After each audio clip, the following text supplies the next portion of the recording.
If you want to change the world, start off by making your bed. If you make your bed every morning, you will have accomplished the first task of the day. It will give you a small sense of pride, and it will encourage you to do another task, and another, and another. And by the end of the day, that one task completed will have turned into many tasks completed. Making your bed will also reinforce the fact that the little things in life matter. If you can't do the little things right, you'll never be able to do the big things right. And if by chance you have a miserable day, you will come home to a bed that is made, that you made. And a made bed gives you encouragement that tomorrow will be better. To pass SEAL training, there are a series of long swims that must be completed. One is the night swim. Before the swim, the instructors joyfully brief the students on all the species of sharks that inhabit the waters off San Clemente. They assure you, however, that no student has ever been eaten by a shark, at least not that they can remember. But you are also taught that if a shark begins to circle your position, stand your ground. Do not swim away. Do not act afraid.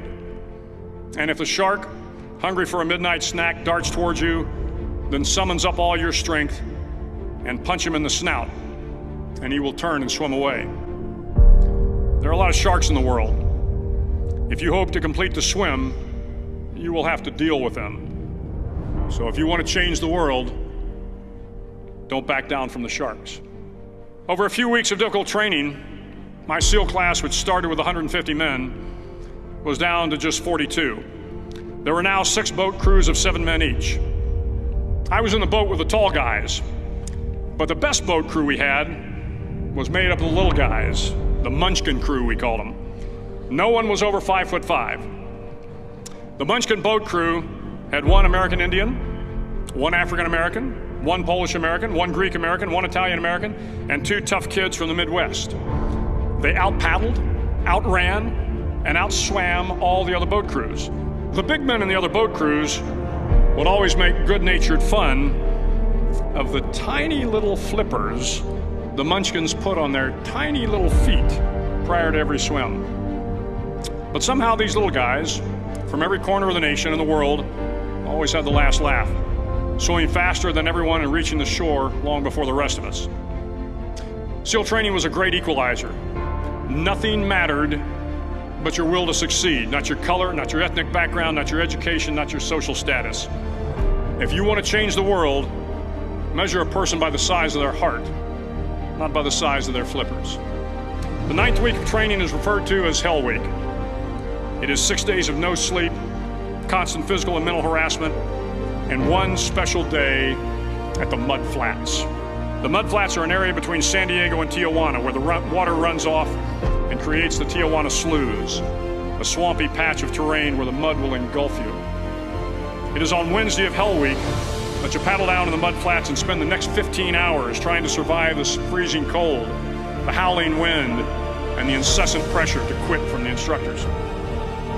As the sun began to set that Wednesday evening, my training class, having committed some egregious infraction of the rules, was ordered into the mud. The mud consumed each man till there was nothing visible but our heads. The instructors told us we could leave the mud if only 5 men would quit.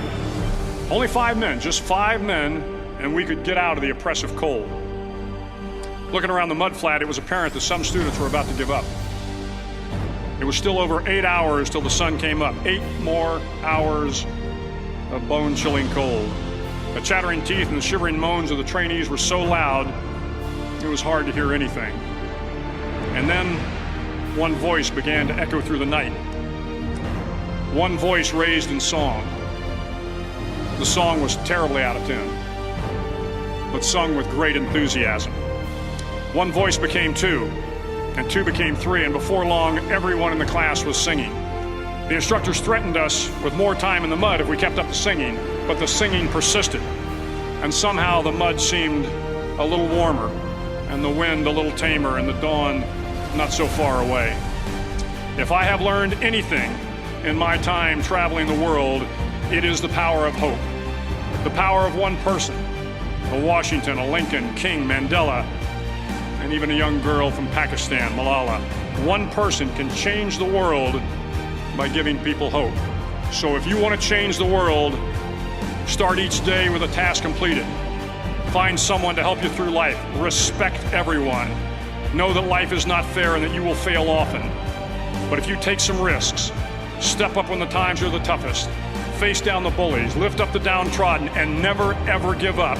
If you do these things, the next generation and the generations that follow will live in a world far better than the one we have today. And what started here will indeed have changed the world for the better.